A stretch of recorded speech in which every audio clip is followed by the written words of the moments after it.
और ये भगवान की वन यात्रा बड़ी मंगलमय यात्रा है। इस वन मार्ग में ठाकुर जी खूब भक्तों पर कृपा बरसा रहे हैं और वन जाने का उद्देश्य ही यही है कि वन में रहने वाले जो भक्त हैं, जो संत हैं, जो साधक हैं, उन सब पर कृपा हो, उन सब से मिलना हो, उन सब की भक्ति का फल उनको प्राप्त हो। श्री सीताराम जी वन यात्रा में चले हैं। कल हम लोग सुन रहे थे, भरद्वाज जी से मार्ग पूछा, उसके बाद वाल्मीकि ऋषि के पास पहुंचे और वाल्मीकि जी से ये पूछा कि हम कहां रहें। और वाल्मीकि जी ने तो इतना प्यारा उत्तर दिया कि भगवान आप पूछ रहे हैं हम कहां रहें और मैं आपसे पूछता हूं आप कहां नहीं हैं। भाई जहां नहा हो तो मैं बता दूं कि आप वहां रहो। ऐसी कोई जगह है जहां आप ना हो?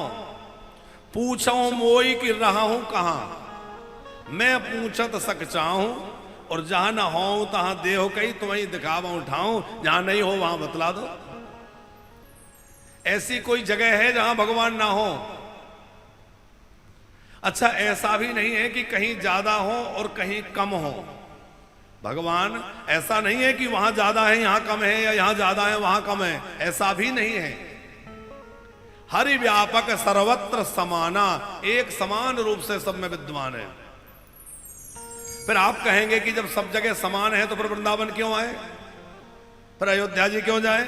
सब जगह एक जैसे हैं तो सब जगह एक जैसे, पर जितनी प्राप्ति में सरलता यहां बैठकर है वैसी सरलता और कहीं नहीं है, इसलिए तीर्थों की महिमा है तो पंकज जी सब जगह बराबर, कम ज्यादा नहीं है। लेकिन कुछ स्थान ऐसे हैं जहां प्राप्ति शीघ्र हो जाती है। और जगह खूब साधन करोगे तो भगवान मिलेंगे, वृंदावन में आके पड़ जाओगे तो भगवान मिल जाएंगे, पड़े रहोगे तो भी मिल जाएंगे। आप कहेंगे महाराज जी पड़े पड़े कैसे मिल जाएंगे? अच्छा, जब हमारे लाला प्रकट भये वृंदावन बिहारी गोकुल में पधारे, जन्म कहां हुआ? मथुरा के कारागृह में, और गोकुल में आए तो जब गोकुल में आए तो गोकुलवासी क्या कर रहे थे? सब सो रहे थे कि नहीं? सवेरे उठे तो बालकृष्ण के रूप में भगवान मिल गए, तो सोए सोए भगवान मिले कि नहीं? अरे भैया, इस ब्रज में तो सोए सोए भगवान मिल जाते हैं, यहां तो आके पढ़ भी जाओगे तो मिल जाएंगे। पर अब ये मत समझना कि महाराज जी ने ये बढ़िया बता दिया। देखो, यहां पढ़े भी हो, राधा जी का चिंतन करते रहो, श्याम सुंदर के नाम का स्मरण करते रहो, राधा जी के नाम और कृपा का स्मरण करते रहो। उनकी कितनी अनन्य कृपा है। एक तो हमें मानव तन दिया, और मानव तन देकर के भी हमें भारत जैसी भूमि में जन्म दिया। भारत भूमि में जन्म देने के बाद भी हमें किसी वैष्णव परिवार में जन्म दिया, किसी भक्त परिवार में जन्म दिया, और उसके बावजूद अब हमें वृंदावन में बिठा रखा है। ये भगवान की अनन्य कृपा हम सब पर है। उस कृपा का खूब अनुभव करना चाहिए कि भगवान ने हमारे ऊपर कितनी कृपा बरसा रखी है। भक्त का लक्षण क्या है? आपको ये अपने आप का निरीक्षण करना चाहिए कि मैं भक्त हूं कि नहीं हूं। यदि हमें भगवान की निरंतर कृपा का अनुभव हो रहा है पंकज जी, तो हम भक्त की श्रेणी में प्रवेश कर गए।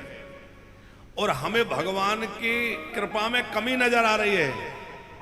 अरे भगवान ने ये नहीं दिया, भगवान ने ऐसा क्यों किया, भगवान ने वो नहीं दिया, ऐसा लग रहा है तो समझ लो अभी कृपा, अभी भक्ति की उस श्रृंखला में हमारा प्रवेश हुआ नहीं है। क्योंकि भक्त के हृदय में कृतज्ञता भरी होती है, प्रभु आपने बहुत अनुग्रह किया है। हरि तुम बहुते अनुग्रह कीनो, हरि तुम बहुते अनुग्रह कीनो। हाँ साधन धामो, साधन धामो विबुध दुर्लभ तन।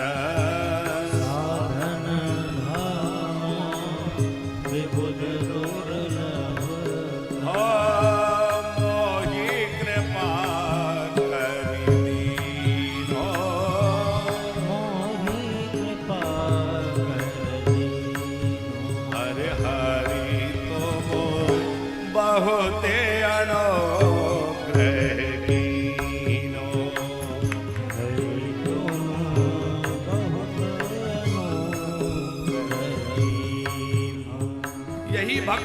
लक्षण है कि वह प्रतिपल भगवान की कृपा का अनुभव करे। प्रभु आपने बहुत कृपा कर रखी है, हमें वृंदावन का वास दे दिया, अब ब्रज में रह करके क्या करें, निरंतर श्री जी की, ठाकुर जी की कृपा का अनुभव करें।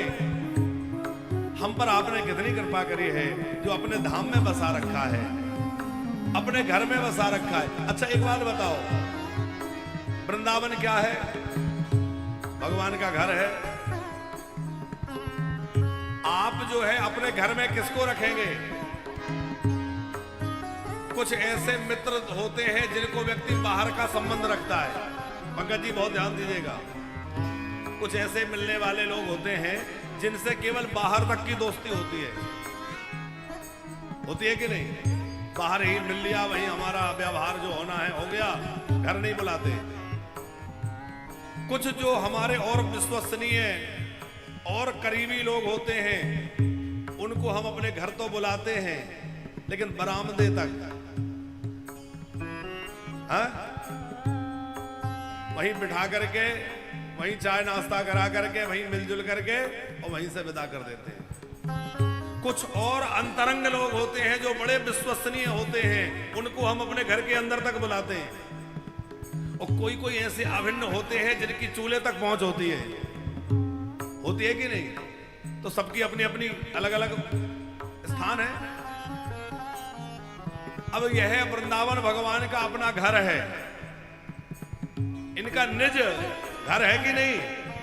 तो कुछ लोगों से तो भगवान दूर का रिश्ता रखते हैं, कुछ को थोड़ा और निकट बुला लेते हैं, कुछ को कभी कभी बुलाते हैं, कभी वृंदावन चले आते हैं, फिर चले जाते हैं, आ जाते हैं, दर्शन कर जाते हैं, वो वही बाहर बाहर का ही रिश्ता। पर किशन लाल जी, हम लोगों जी से ठाकुर जी का बाहर का रिश्ता नहीं रहा, अब तो अंतरंग बना लिया है। अब तो चूल्हे तक की पहुंच हो गई है भैया, अब तो हमारे घर में रह रहे हो, हमारे चूल्हे तक तुम्हारी पहुंच, अब आओ दूर आओ प्रेम से, है? तो चूल्हे तक पहुंच किसकी रहेगी? जो बड़ा विश्वसनीय होगा, बड़ा हृदय प्रिय होगा। ठीक कह रहे हैं कि नहीं? तो भैया हम लोगों को ठाकुर जी ने, श्री जी ने यहाँ अपने घर में रखा है, इसका मतलब हम पर बड़ा भरोसा किया है। अब बात यह है कि जिस पर बहुत भरोसा करके चूल्हे तक बुला लिया जाए और वो विश्वासघात कर जाए, वो भरोसे लायक ना हो, तो विश्वास करने वाले को कितनी पीड़ा होगी कि देखो हमने तो इतना भरोसा किया, हमने तो अपने घर में रखा, हमने तो कभी भेद ही नहीं रखा और इन्होंने हमारे साथ धोखा किया किसी भी तरह का। तो भैया भगवान ने हमें अपना अंतरंग मान करके अपने घर में रख लिया है। अब हमारी जिम्मेवारी यह है कि हम उनके उस प्रेम का पूरा निर्वाह करें और पूरी ईमानदारी के साथ ब्रजवास करें। धोखा क्या है? धोखा यह है कि रह तो रहे हैं किसी के घर में, वो गीत किसी के गा रहे हैं, रह तो रहे हैं ठाकुर जी के घर में और संसार की बातें कर रहे हैं, संसार के विषयों में मन फंसा है, बार बार संसार की ओर मन भाग रहा है। तो ठाकुर जी कहेंगे रह तो यहां रहे हो और चिंतन वहां का कर रहे हो। निवास यहां है और मन वहां है। हमसे तो वो अच्छे हैं जिनका शरीर बाहर है, मन वृंदावन में डोलता रहता है, और हम वृंदावन में रहकर भी मन बाहर डोलता रहे, हम वृंदावन में बैठे रहे। तो भगवान कहेंगे करे इनको मैंने बसाया तो सही, पर फिर भी इनके मन में वैसी विकलता नहीं जागी। अरे फिर जहां भैया रहो उसी के गीत गाओ। किसके गीत गाना चाहिए?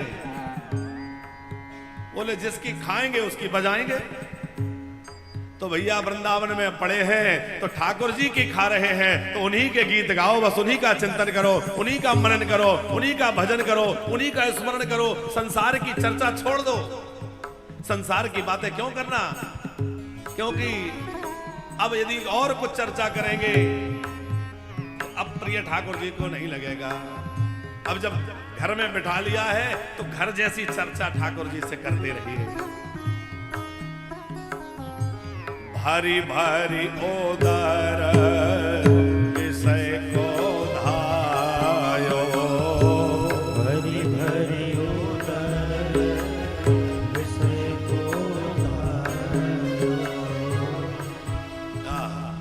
तो सूरदास जी का भाव है। हाँ।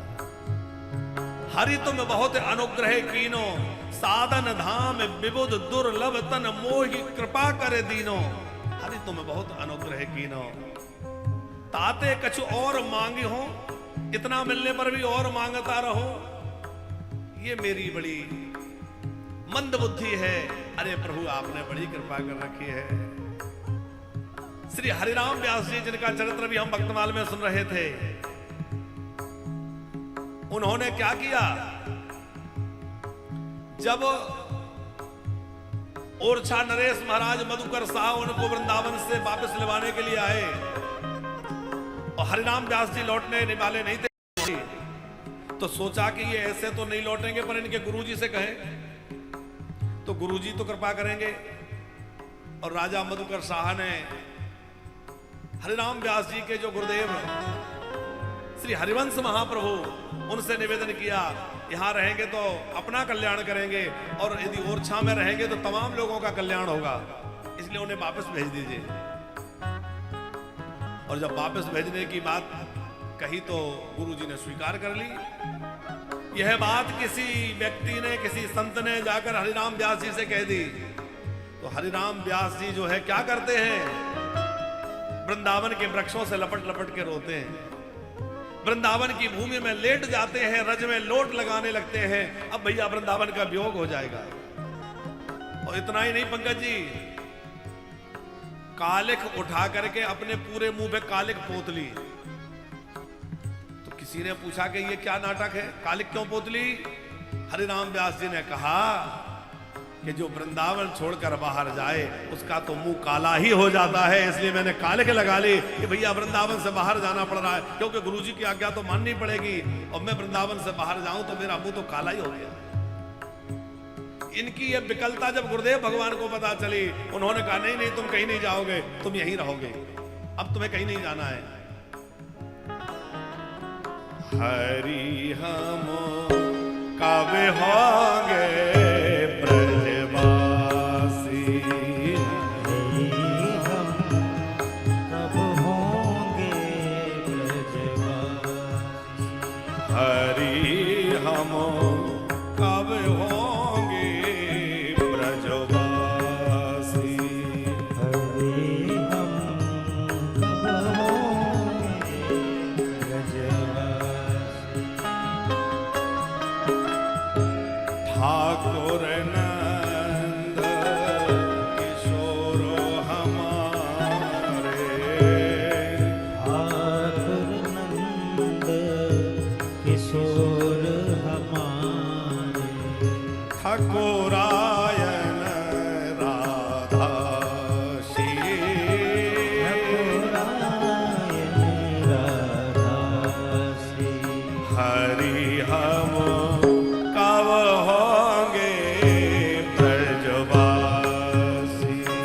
हरि हम कब यह हरिराम व्यास जी का भाव है। अब आप लोग कहेंगे हम तो ब्रजवासी हो गए हैं, अब क्यों विकलता? अभी हम शरीर से ब्रजवासी हुए हैं पंकज जी, और श्री जी से प्रार्थना करें कि आपने शरीर से तो ब्रजवास दे दिया, अब मन से भी ब्रजवास दे दीजिए कि हमारा मन कहीं अनंत ना जाए, हमारा मन भी सदा सर्वदा ब्रज की कुंजों में भ्रमण करता रहे, ब्रज में बसा रहे। कब मिली है सखा सहेली, कब मिल है वे सखी सहेली, कब मिली है सखा सहेली, कब मिल है सखा सहेली। हरिवंश हरिदास,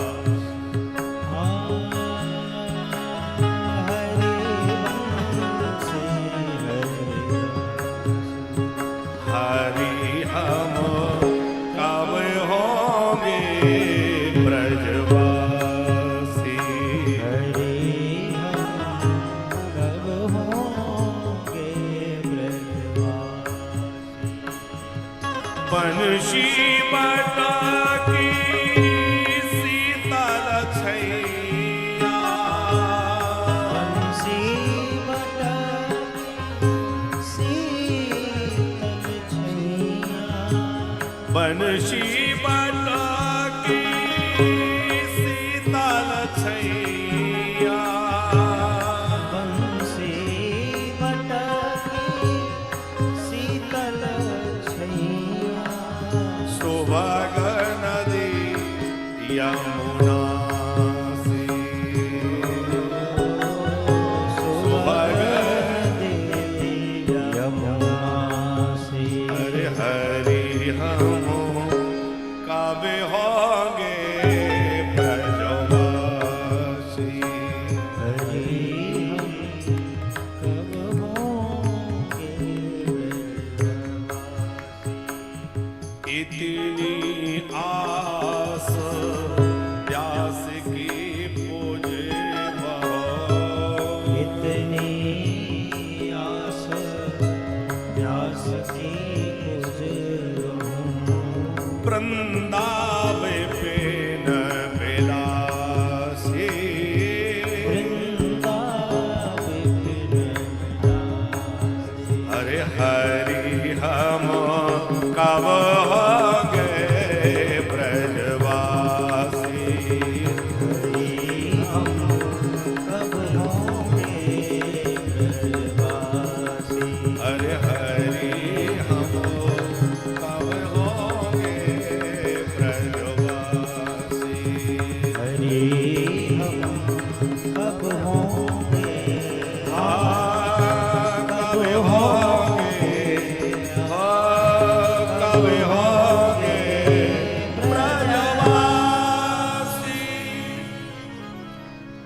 कब होंगे ब्रजवासी, हरि हम कब होंगे ब्रजवासी।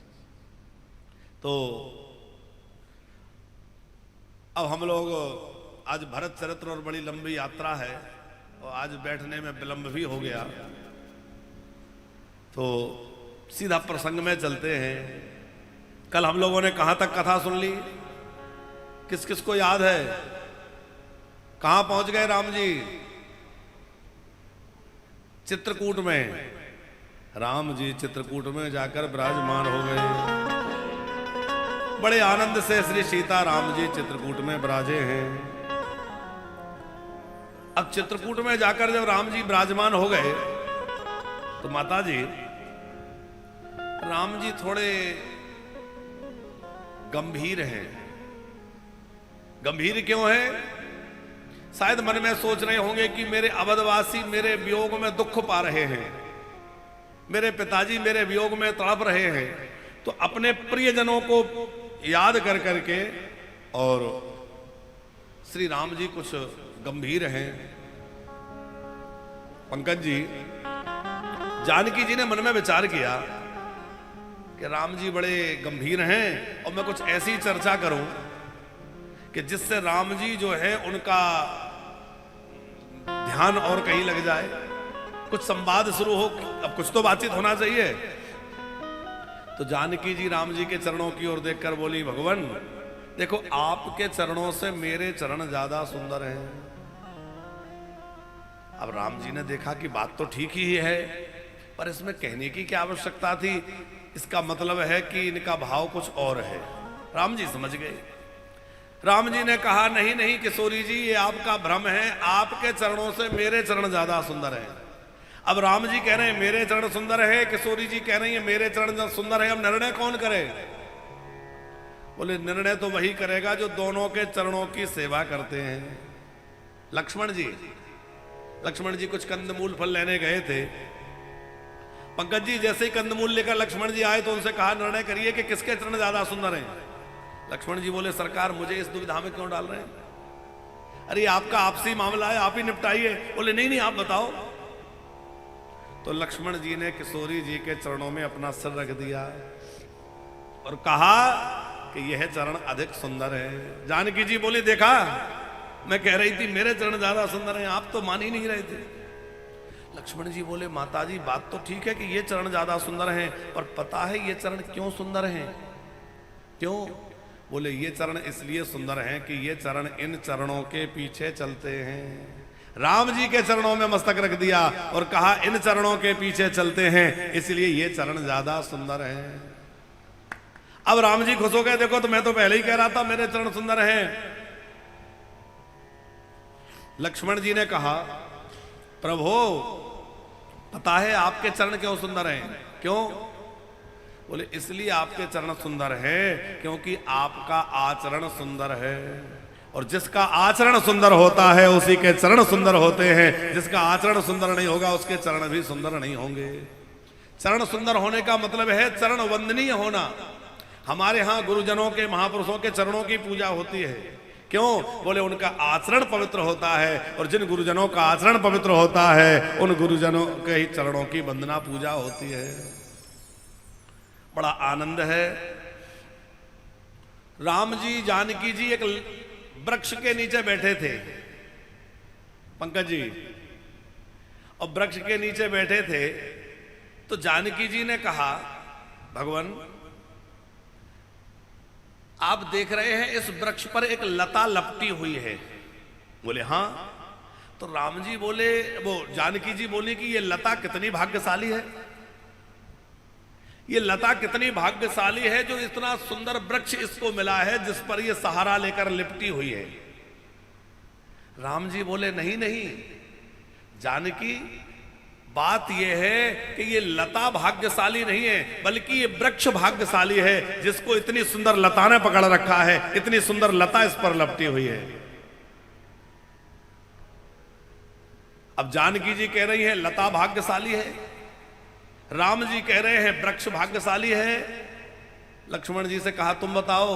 लक्ष्मण जी बोले ना वृक्ष भाग्यशाली है ना लता भाग्यशाली है, भाग्यशाली तो वो है जो इन दोनों की छाया में बैठा हुआ है, वो सबसे बड़ा भाग्यशाली है। ये दोनों तो है ही भाग्यशाली, पर इन दोनों की छाया में जो बैठा है वो ज्यादा भाग्यशाली है। और अभिप्राय क्या है? वो वृक्ष है श्री राम और वो लता है किशोरी जी। तो किशोरी जी कह रही हैं कि मैं भाग्यशाली हूं जो आप जैसे दिव्य जो है रघुनंदन राम जी का आश्रय मुझे प्राप्त हो रहा है। और राम जी कह रहे हैं नहीं नहीं तुम्हारा संग पाकर के मेरा सौभाग्य बढ़ रहा है। पर लक्ष्मण जी कह रहे हैं आप दोनों के छत्र छाया में बैठकर आपकी सेवा करने वाला ये लक्ष्मण आप दोनों से ज्यादा भाग्यशाली है। ये लक्ष्मण आप दोनों के चरणों की सेवा करने वाला है। खूब आनंद से चित्रकूट वास हो रहा है। और इधर अब गोस्वामी तुलसीदास जी कह रहे हैं कहा हो राम बन कवन सुहावा, कहा हो राम बन कवन सुहावा, सोना हो सुमंत अवध जेहि आवा, सुमंत अवध जेहि आवा,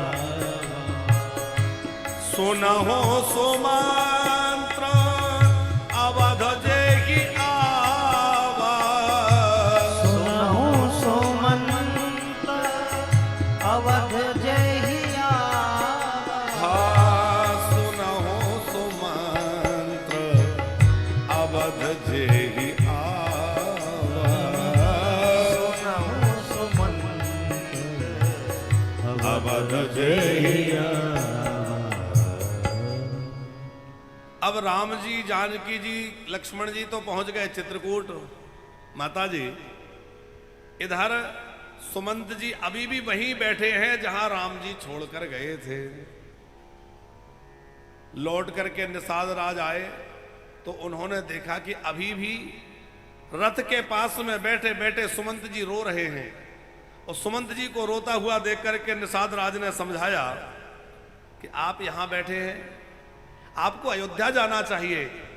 अयोध्या में सब लोग आपकी प्रतीक्षा कर रहे होंगे, आपके लौटने की प्रतीक्षा में होंगे, आप अयोध्या पधारिए। लेकिन सुमंत जी साहस नहीं जुटा पा रहे हैं अयोध्या जाने का। पंकज जी किस मुंह से जाऊं? महाराज पूछेंगे कि क्या तुम जानकी को लेकर आए, राम को लौटा कर ला पाए? मैं क्या उत्तर दूंगा? सुमंत जी की आंखों से झरझर आंसू झर रहे हैं। मुख सूख गया है, अब जो है अयोध्या लौटने के साहस नहीं हो रहा है। और घोड़ों की क्या दशा है कि नहीं तृण चरही न पियही जलो, मोचही लोचनी बारी। व्याकुल भय निषाद सब, रघुपति बाजी निहार, रघुपति बाज निहार। घोड़ों की यह दशा है माता जी कि घोड़ों ने घास खाना छोड़ दिया, पानी पीना छोड़ दिया। नहीं तृण चरही न पियही जल, और मोचही लोचनी बार। घोड़ों की आंखों से भी आंसुओं की धारा बह रही है,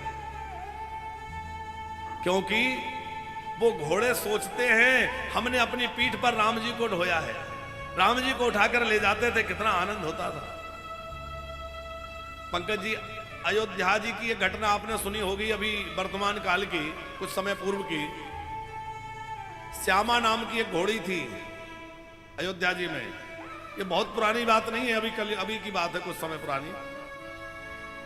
तो माता जी राम जी की यात्रा निकलती तो उस घोड़ी को उसमें लगाया जाता, और वो राम जी की सेवा के कार्यों में ही रहती। जब वो घोड़ी वृद्ध हो गई, अब उससे रथ खींचा नहीं जाता था, तो लोगों ने सोचा इसका क्या करें, तो बोले इसको किसी को बेच दिया जाए। अब पता नहीं वो कैसे ऐसा निर्णय हो गया।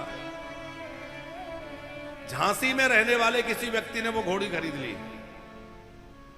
अब ले जाए कैसे, तो ट्रेन में रखकर उसको ले जाना था, और मालवाहक डब्बे में या जैसे भी ले जा रहे होंगे। हमने वो घटना संतों से सुनी है कि जब उस घोड़ी को ले जाने लगे तो उसकी आंखों से आंसू बहने लगे, और आंसू बहते बहते उन्होंने उतना ध्यान नहीं दिया, चलो कोई बात होगी। जैसे ही उसको रेलगाड़ी के डब्बे में चढ़ाया गया, पछाड़ खा के गिर गई। पछाड़ खा के गिरी तो लोगों ने समझ लिया कि ये तो मर गई, उसकी श्वास ही रुक गई। खूब चेकअप किया, देखा, बोले तो मर गई। अब मरी घोड़ी को ले जाकर क्या करेंगे, उतार के नीचे कर दिया, उठा के लोग ले गए, स्टेशन के बाहर डाल दिया, और उठाकर बाहर ले गए, और वो उठ के खड़ी हो गई। उठ के खड़ी हो गई तो फिर उन महंत जी को समझ में आया कि अरे ये घोड़ी अयोध्या में रह करके सेवा की है, और अब ये अयोध्या से बाहर नहीं जाना चाहती, ये राम जी से दूर नहीं जाना चाहते, इसलिए ये सब नाटक हो रहा है। फिर उन्होंने क्षमा मांगते हुए राम जी से उस घोड़ी को पूरे जीवन वहीं रखा। तो ऐसा नहीं है कि केवल मनुष्य भक्ति करते हैं, राम जी के प्रति प्रेम तो पशु पक्षियों में भी देखा गया है। गीधराज जटायु राम जी की भक्ति करते हैं, गजराज हाथी राम भगवान की भक्ति करते हैं। अयोध्या के घोड़े राम जी के ब्रह में व्याकुल होकर रो रहे हैं, निर्जर अश्रु बह रहे हैं। पर एक विचार करने की बात है कि पशु भी भक्त बन जाते हैं, और हम मनुष्य होकर भी भक्त नहीं बन पा रहे हैं, तो हम पशुओं से कहीं बीते हैं कि नहीं है, विचार करिए।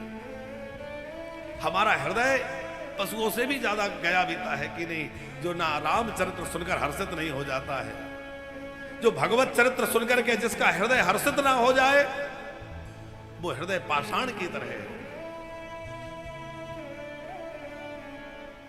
निषाद राज ने बार बार आग्रह किया, आप लौट जाइए, आप लौट जाइए। तो पंकज जी, सुमंत जी रथ चला नहीं पा रहे हैं, तो निषाद ने अपने कुछ सेवकों को रथ हाँकने के लिए भेजा, पर जो घोड़े लगे हैं वो ऐसे चल रहे हैं जैसे पहली बार रथ में जोते गए हों। क्यों? राम ब्रह में पैर आगे नहीं बढ़ रहे हैं। लौट लौट कर वन की ओर देख रहे हैं, कहीं एक बार राम जी दिखाई दे जाएं, एक बार जानकी जी दिखाई दे जाएं। तो वो बार बार घोड़े पलट पलट कर देख रहे हैं, और ऐसा लग रहा है किसी जंगली जानवर को रथ में जोत दिया गया हो। राम राम सिए लखन पुकारी, पर्यो धरनी तल व्याकुल भारी। हरि धीरज तब कहु निषादो, अब सुमंत्र परिहर हो विषादो। तुम पंडित परमारथ ज्ञाता, हरहु धीर लकी विमुख विधाता। अरे विधाता को विमुख जान करके धैर्य धारण करो, क्योंकि धैर्यवान पुरुष, धर्मज्ञ पुरुष का क्या कर्तव्य है? बोले धर्मज्ञ पुरुष का कर्तव्य है कि वह विपत्ति के काल में धैर्य धारण रखे। धीरज धर्म मित्र अरु नारी, धीरज मित्र अरु नारी। आफत काल परखिए उचारी, आफत काल परखिए चारी।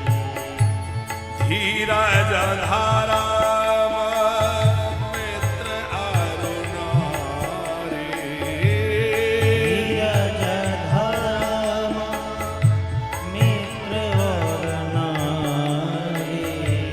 आफत काल परखिए उचारी, आफत काल परखिए चारी। धीरज धर्म मित्र अरु नारी। धीरज धर्म मित्र अरु नारी। अब सुमंत जी रथ पर बैठे हैं, रथ आगे बढ़ रहा है और सुमंत जी मन में सोच रहे हैं, मैं कैसा राम प्रेमी हूं जो राम के ब्रह में मेरे प्राण नहीं चले गए। अच्छा होता कि खाली रथ अयोध्या में ले जाने से अच्छा होता कि मेरे प्राण चले जाते, क्योंकि रहा ही ना अंतहु अधम शरीरु, और जसु न लहु रघुवर बिछुरत रघुवीरो। अरे आज राम ब्रह में मेरे प्राण निकल जाते तो अच्छा होता। मैं जाकर कौशल्या अम्बा को क्या उत्तर दूंगा? चक्रवर्ती महाराज दशरथ पूछेंगे क्या हुआ, तो मैं उनको क्या मुंह दिखाऊंगा? ऐसा सोचते सोचते अयोध्या में प्रवेश कर रहे हैं सुमंत जी। तो दिन के समय प्रवेश नहीं किया, रात्रि में प्रवेश किया। लोग रथ की ओर दौड़ेंगे, लोग पूछेंगे मैं क्या उत्तर दूंगा।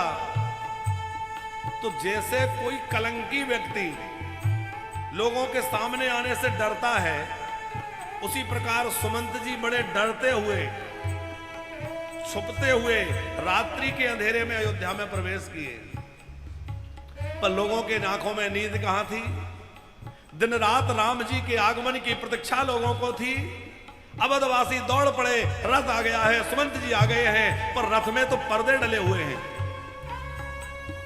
तो पता कैसे चले कि राम जी लौटे कि नहीं लौटे?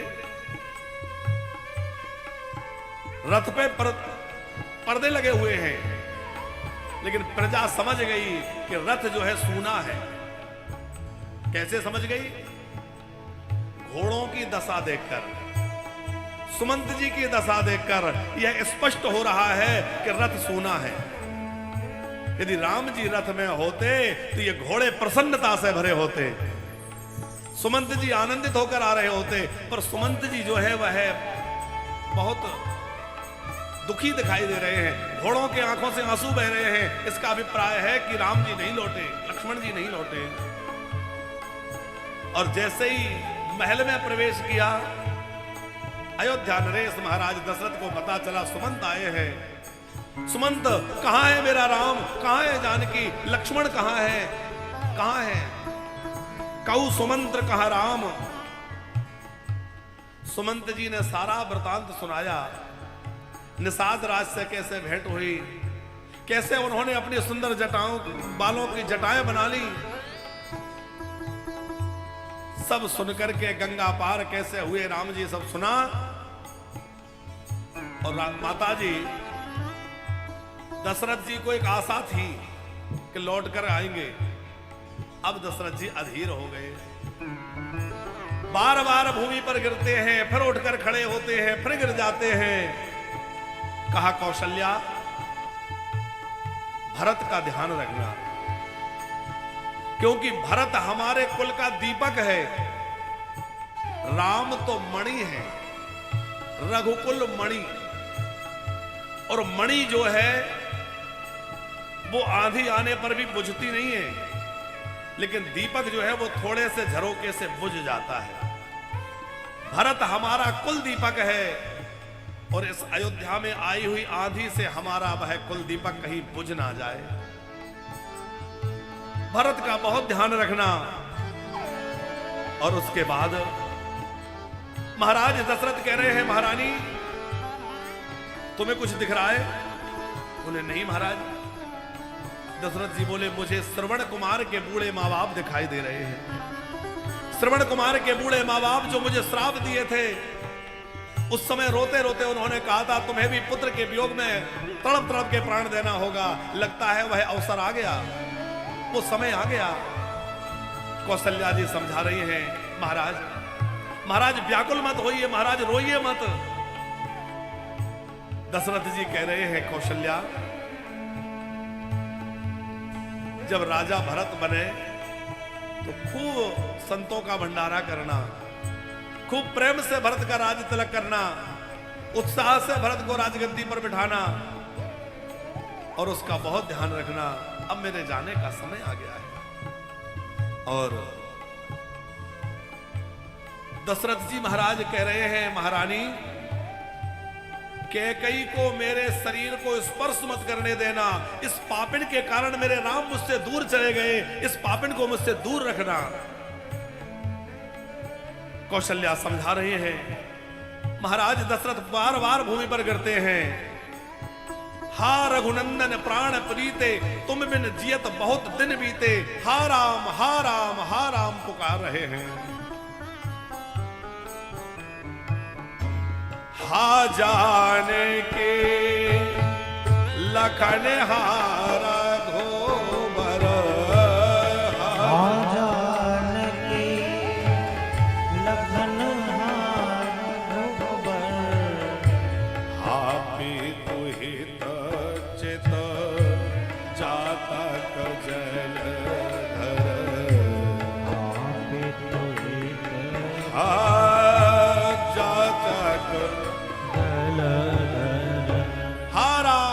जानकी हा लक्ष्मण पुकारते हुए अयोध्या नरेश महाराज कि राम राम कही, राम कही, राम राम कही राम। तन पर हर रघुवर बिरहे, राउ गयो सुरधाम, राउ गयो राम राम राम राम राम पुकारते हुए दशरथ जी भूमि पर गिरे और प्राण निकल गए, और दशरथ जी का महाप्रयाण हो गया। अब तो महल में करुणा छा गई, शोक छा गया। शोक से सब रोने लगे, सब व्याकुल होकर के बिलखने लगे। 6 बार राम राम कहा है। क्यों? बोले राम जी को गए हुए 6 रात्रि व्यतीत हो गई थी, इसलिए 6 बार राम राम राम कहा। अथवा वहां 4 लोग उपस्थित थे, तीनों रानियां और सुमंत जी। कैकेयी से तो अब बात करने से रहे, तो दोनों रानियां और सुमंत जी तीनों से राम राम किया है, इसलिए 6 बार राम राम। अथवा 6 शास्त्रों का जो सार है, उस राम नाम का आश्रय लेकर दशरथ जी महाराज ने महाप्रयाण किया है कि राम राम कही, राम कही, राम राम कही राम। तन पर हर रघुबर बिरहे, राउ गयो सुरधाम। पूरी अयोध्या में करुणा छा गई, सब शोक मग्न हो गए। वशिष्ठ जी को बुलाया गया और श्री वशिष्ठ जी महाराज ने दशरथ जी की पार्थिव देह को एक नाव में तेल भर करके कुछ औषधियां डालकर उसमें उनके देह को रखा। दूतों को भरत जी के पास भेजा, जाओ भरत शत्रुघ्न को बुला लाओ, उनको कुछ कहना मत। बड़े द्रुतगामी घोड़ों पर बैठ करके दूत कैकेयी देश को गए और वहां भरत जी को भी दुस्वप्न हो रहे थे। माता जी, भरत जी तो निरंतर राम जी का चिंतन करते हैं, निरंतर राम जी का स्मरण करते हैं। आज भरत जी को ननिहाल में दुस्वप्न हो रहे हैं, कुछ भयंकर स्वप्न देख रहे हैं। देख ही रात भयानक भारी। तो भरत जी ने क्या किया, सवेरे उठ करके रुद्राभिषेक किया, फिर मन ही मन भगवान शंकर को मना रहे हैं, हे महादेव हमारी अयोध्या को सकुशल रखना, हमारे प्रभु राम पर कोई संकट ना आ जाए, हमारे राम जी की रक्षा करना। ये भरत जी का प्रेम है। और ब्राह्मणों को जिमा रहे हैं, शिव अभिषेक कराए विधि नाना, विप्र जिवाय दे बहुदाना। खूब ब्राह्मणों को दान कर रहे हैं। क्यों? दुस्वप्न के नाश के लिए। कभी आपको कोई ऐसा स्वप्न आए कि आपको भय लगे, डर लगे, कोई खराब सपना आ जाए, तो उस दुस्वप्न की निवृत्ति के लिए क्या करना चाहिए? एक तो रुद्राभिषेक कराना चाहिए, शिव आराधना से दुस्वप्न का दोष नष्ट हो जाता है। और दूसरा, ब्राह्मणों को भोजन जिमाना चाहिए, उससे भी दुस्वप्न का दोष नष्ट हो जाता है। भरत जी ये सब कर रहे थे, तब तक दूत आए और दूतों ने कहा कि आपको गुरु जी ने बुलाया है। भरत जी ने तनिक भी देर नहीं की, तुरंत रथ सजाया, तुरंत रथ लेकर के अयोध्या के लिए निकल पड़े और बड़े तीव्र गति से अयोध्या पहुंच गए। अब जैसे अयोध्या में प्रवेश किया तो अयोध्या की गलियां सूनी हैं, बाजार चौक सब जो है सूने सूने हो रहे हैं। भरत जी सोच रहे हैं कि आखिर ऐसी क्या बात है कि आज अयोध्या पूरी तरह शोभाहीन हो रही है, अयोध्या की ये दशा कैसे हो रही है? माता जी, भरत जी कितने सुंदर हैं, जितने सुंदर हमारे राम जी हैं उतने ही सुंदर हमारे भरतलाल जी हैं। भरत राम ही की अनुहारी, अत्यंत सुंदर है श्री भरतलाल जी। लेकिन आज जब भरत जी अयोध्या में प्रवेश कर रहे हैं तो कोई भरत जी की ओर देख भी नहीं रहा है। जो सामने पड़ते हैं वो मुंह घुमा लेते हैं, उनकी ओर देख ही नहीं रहे हैं। क्यों? लोग समझ रहे हैं कि यही सब अनर्थों के मूल हैं, इन्हीं के कारण हमारे राम जी वन में चले गए, इन्हीं के कारण हमारे दशरथ जी का मरण हुआ है, यही सब के मूल हैं। अब किसी को क्या पता कि इनका उसमें कुछ सहमति है कि नहीं है। भरत जी सोच रहे हैं आखिर बात क्या है। भरतलाल जी सीधे अपने माता कैकेयी के महल में गए। अब एक प्रश्न खड़ा होता है कि कैकेयी माता के यहां क्यों चले गए, कौशल्या जी के यहां क्यों नहीं गए, महाराज के पास क्यों नहीं गए? पंकज जी, इसका समाधान यह है कि राम जी प्रायः कहां रहते थे? कैकेयी के महल में। तो राम जी जहां रहते हैं वहीं जाना चाहते हैं, तो राम जी प्रायः कैकेयी माता के महल में रहते हैं, और जहां राम जी रहते हैं वहीं लक्ष्मण जी रहते हैं, वहीं किशोरी जी जानकी जी पहुंच जाती है, और वहीं अयोध्या नरेश महाराज दशरथ भी रहते हैं प्रायः। तो सोचा कि कैकेयी अम्मा के महल में जाऊंगा तो सबसे एक साथ मिलना हो जाएगा, इसलिए सीधे कैकेयी के महल में पहुंच गए। कैकेयी आरती सजाकर बाहर आ गई, भरत जी की आरती करने लगी, और आरती करते करते कहा, पुत्र तुम बहुत अच्छे आए, देखो मैंने यहां सारी बात संभाल ली, अब चिंता की कोई बात नहीं रही। तात बात में सकल सभारी, और भाई मंत्रा सहाय बेचारी, बेचारी मंत्रा ने तो बहुत सहयोग किया है हमारा। कछुक काज बिच बीच बिगारी, कछुक काज विधि बीच बिगारा, और नृपति सुरपुर पग पुर धारा।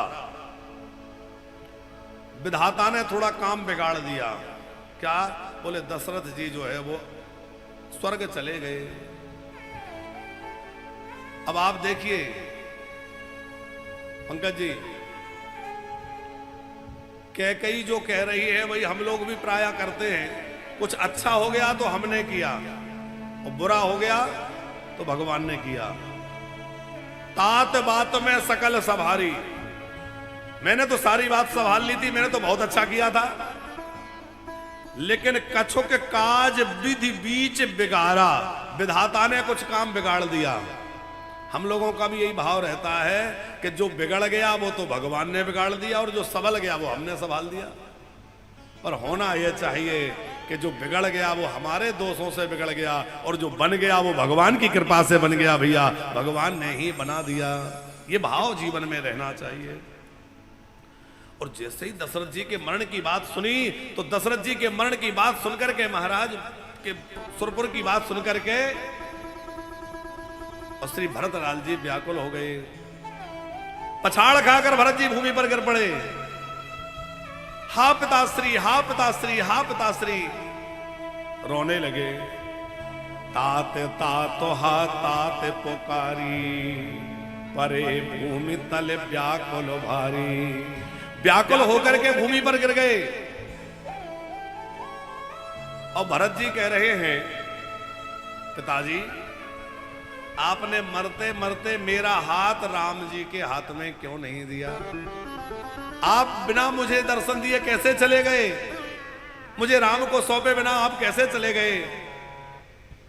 बहुत व्याकुल होकर भरत जी बिलख रहे हैं। फिर पूछा कि अच्छा ये बताओ राम जी कहां हैं, मेरे बड़े भैया कहां हैं, लक्ष्मण भैया कहां हैं? फिर कैकेयी ने राम जी के वनवास की बात सुनाई, और राम वनगमन का सुनकर तो भरत जी पिताजी के मरण का दुख भूल गए। अभी तक तो केवल पिता मरण के दुख से व्याकुल थे, राम जी के वनगमन की बात सुनकर के, और अब तो भरतलाल जी अपने राम जी के लिए करुण क्रंदन करने लगे। हा राम, हा राम, हा राम। और जब पता चला कि मेरे राम को वन में भेजने में मेरी मां का हाथ है, भूमि पर पड़े पड़े क्या कह रहे हैं? हंस वंश दशरथ जनक, राम लखन से भाई, और जननी तू जननी भई, विधि सन कछु न बसाई। इतना निर्मल वंश हमारा सूर्य वंश। महाराज चक्रवर्ती नरेश दशरथ मेरे पिता, और राम लक्ष्मण जैसे भाई, पर मां तेरे जैसी हुई। और यहां कह रहे हैं जननी तू जननी भई, माने तू भी अपने मां जैसी हो गई। आपने वो कथा सुनी होगी माता जी कि कैकेयी की जो पिताजी की मृत्यु हुई थी, तो वो भी कैकेयी के मां के कारण हुई थी। सुना ये प्रसंग आप लोगों ने? नहीं सुना? क्या हुआ था पंकज जी कि कैकेयी महारानी के पिताजी ने एक संत की सेवा करी। उन संत ने उनको एक विद्या सिखा दी कि तुम किसी भी पशु पक्षी की भाषा को, उनकी बातचीत को सुन और समझ सकोगे। बोले बहुत अच्छी बात है, तो पर एक शर्त लगा दी कि ये बात तुम किसी को बताओगे नहीं। यदि तुमने कभी बताया तो बताते ही तुम्हारी मृत्यु हो जाएगी। तो वो कोई भी पशु पक्षी आपस में बात करें तो उसको वो समझ लेते थे। ऐसी विद्या उनके पास आ गई संत की कृपा से, पर वो किसी के सामने प्रकट नहीं करते थे। एक दिन की बात है, भोजन कर रहे थे, किसी चीटा चेटी को आपस में बात करते देखा, और उनकी कोई वार्ता सुनकर के भोजन करते करते कैकेयी के पिता महाराज कैकेयी नरेश, उनको हंसी आ गई। अब वो जोर से हंस पड़े अचानक। कैकेयी महारानी की मां भोजन करा रही थी, उन्होंने पूछा कि आप क्यों हंसे? बोले बस ऐसे ही थोड़ा हंसे। नहीं नहीं बताओ क्यों हंसे? कोई बात नहीं, कोई प्रसंग नहीं, आप अचानक कैसे हंस पड़े? उन्होंने बहुत मना किया। फिर यह भी कहा कि यदि बता दूंगा तो फिर मेरे प्राण नहीं रहेंगे। कैकेयी की मां ने कहा तुम्हारे प्राण रहे चाहे जाएं वो बाद की बात है, मगर मुझे कारण जानना है कि आखिर तुम हंसे क्यों। हट कर लिया तो उन्होंने बता दिया। ये दोनों की बात चल रही थी और मैं ये भाषा जानता हूं और इन्हों में इस तरह की बात हो रही थी और वो बात प्रकट करते ही उनकी मृत्यु हो गई। तो आज मानो भरतलाल जी वही स्मरण करा रहे हैं, जननी तू जननी भई, तू भी अपने मां के जैसी हो गई, क्योंकि तेरी मां अपने पति के प्राणों की हरने वाली बनी थी और तू भी अपने पति के प्राण हरने वाली बन गई। जननी तू जननी भई, विधि सन कछु न बसाई। और आज भरत जी ने यह निर्णय कर लिया कि आज के बाद मैं तुझे मां नहीं कहूंगा, मैं तुझे अपनी मां नहीं मानता। लोग कहते हैं कि कैकेयी ने भरत के लिए राम का त्याग किया, लेकिन सच्चाई ये नहीं है। सच्चाई ये है कि कैकेयी ने श्री राम के लिए अपने पुत्र भरत का त्याग कर दिया। किशनलाल जी, कैकेयी जानती थी कि मैं राम जी को वनवास करा दूंगी तो भरत मुझे कभी मां नहीं कहेगा, भरत मुझसे दूर हो जाएगा, मुझे त्याग कर देगा। लेकिन सोचा कि भले ही भरत मेरा त्याग कर दे, भले ही मैं कुल कलंकिनी कहलाऊं, भले ही मैं चाहे जितनी दोष की भाजन बन जाऊं, पर मेरे रघुनंदन राम का काम बनना चाहिए, मेरे रघुनंदन राम प्रसन्न रहना चाहिए। मुझे चाहे जो सहन करना पड़े सो मैं सहन कर लूंगी। अब देखो भरत जी तो रो ही रहे हैं, शत्रुघ्न जी खड़े खड़े सुन रहे थे। अब वो कैकेयी से तो कुछ बोल नहीं सकते थे, पर मंथुरा पर क्रोध आया। भाई मंत्रा सहाय बेचारी, कैकेयी कह रही थी, चोटी पकड़ ली मंथुरा की शत्रुघ्न जी ने, घसीट दिया, पटक दिया, और जैसे ही पटका तो भरत दया निधि लीन छड़ाई। भरत जी इतने दया निधि हैं कि तुरंत उन्होंने छुड़ा लिया। नहीं नहीं नहीं नहीं, इसका बेचारी का क्या दोष है, ये तो दासी है। दोष तो मेरे भाग्य का है, दोष तो मेरी मां का है, दोष तो हम सबके भाग्य का है। इस बेचारी को क्यों दंड देते हो। भरत दया निधि लीन छड़ाई। देखो भरत जी जो है दयावान भी बहुत हैं। कितनी दया है भरतलाल जी में। उस दासी को भरत जी ने दंड नहीं देने दिया। अच्छा, ऐसा नहीं है कि भरत जी सूरवीर ना हो, भरत जी में सूरवीरता कितनी है। राम कथा में कुछ लोग अतुलित बलशाली हैं। कौन कौन है? बोले एक तो जो है हनुमान जी अतुलित बल के धाम हैं। अतुलित बल धामम हैम शैलावदेयम। हनुमान जी अतुलित बल के निधान है कि नहीं। दूसरा मेघनाथ अतुलित बल जोधा। मेघनाथ भी अतुलित बल का रखने वाला योद्धा है। रावण अतुलित बल रखने वाला है। लक्ष्मण जी अतुलित बलशाली हैं, क्योंकि मेघनाथ अतुलित बल जोधा। तो मेघनाथ तो अतुलित बल का धाम है ही, पर उस मेघनाथ को मारने वाले लक्ष्मण जी उससे ज्यादा बलवान होंगे कि नहीं। और लक्ष्मण जी से ज्यादा राम जी बलवान है। और राम और लक्ष्मण दोनों को कंधे पर उठाने वाले हनुमान जी। लिए दो जन पीठ चढ़ाई। आपने वो फोटो चित्र देखा होगा ना, एक तरफ राम जी एक तरफ लक्ष्मण जी, हनुमान जी दोनों को लेकर उड़ जाते हैं। तो हनुमान जी में कितना बल होगा कि राम लक्ष्मण दोनों को उठा के उड़ जाते हैं। वही हनुमान जी जो राम लक्ष्मण दोनों को लेकर उड़ जाते हैं, वह हनुमान जी जब संजीवनी बूटी लाने के लिए पर्वत लेकर आ रहे थे द्रोणागिरी, और भरत जी ने देखा कि अयोध्या के ऊपर से कोई चमकता हुआ कुछ जा रहा है, तो भरत जी ने बिना फड़ का बाण मारा। कथा आप सब जानते हैं। भरत जी ने बाण मारा, हनुमान जी नीचे धराशायी हो गए। अब आप विचार करो, मेघनाथ को मारने वाले लक्ष्मण, लक्ष्मण से ज्यादा बलवान राम जी, राम लक्ष्मण दोनों को पीठ पे उठाने वाले हनुमान जी, और हनुमान जी के हाथ में इतना बड़ा पर्वत, हनुमान जी भी पर्वताकार और हनुमान जी के हाथ में भी पर्वत, और ऐसे हनुमान जी को एक ही बाण में बिना फर के बाण से नीचे गिरा दिया। हनुमान जी घायल हो गए, हनुमान जी मूर्छित हो गए। मूर्छा खुलने पर घायल थे। पंकज जी बहुत ध्यान से सुनना।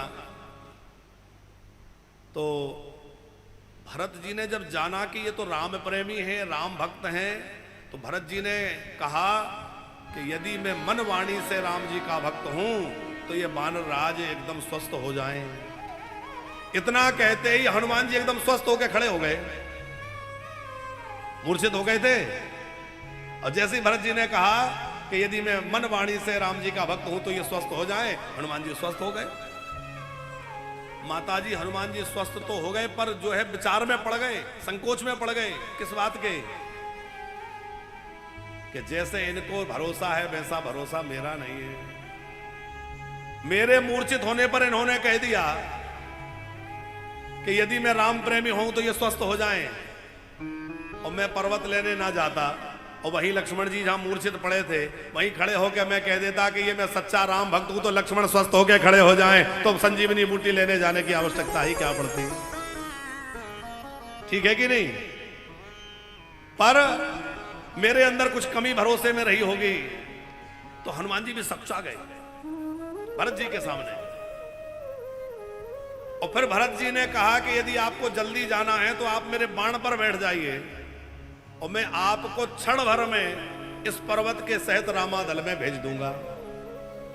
अब आप विचार करिए कि भरत जी के बाण में कितना सामर्थ्य होगा कि इतने बड़े पर्वताकार हनुमान जी, उनके हथेली पर इतना बड़ा विशाल पर्वत, और भरत जी कह रहे हैं मैं अपने बाण पर रखकर तुम्हें तुरंत लंका में भेज दूंगा। तो इसका मतलब भरत जी में उतना सामर्थ्य होगा कि नहीं? तो ऐसा नहीं है कि भरत लाल जी केवल रोना धोना ही जानते। भरत लाल जी जो है वो सूरवीर भी हैं, भरत लाल जी दयावीर भी हैं। उनमें दया परायणता कितनी है कि उन्होंने मंत्रा को लीन दया निधि भरत छड़ाई है। दया भी अत्यंत है, सूरवीरता भी बहुत है। और भरत जी का चरित्र तो क्या कहें, भरत जी जैसा प्रेमी कौन होगा।